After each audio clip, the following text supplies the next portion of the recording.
Hello again, Elizabeth here. One of the things that we get to do as we're packing our museum collection for the move is revisit a lot of our favorite artifacts as we're taking them off of their storage shelves and packing them into boxes if they didn't already have a comfortable box they're living in.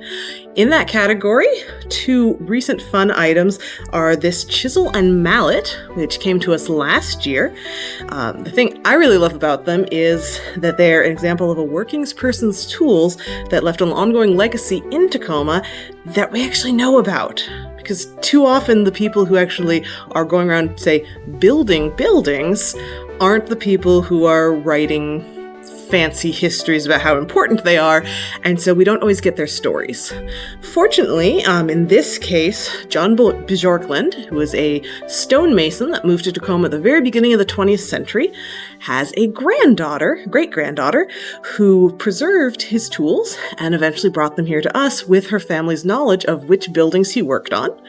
And so while unfortunately I can't interview him about whether or not he used these tools when he was working on Union Station, he is a person that we know was working in Union Station among other iconic Tacoma buildings, and that these were some of the tools that he used.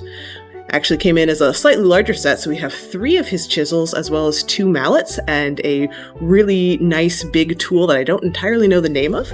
So we'll obviously have some ongoing research here into how exactly these tools are used to shape a building that, to be honest, is still a huge part of Tacoma's cityscape.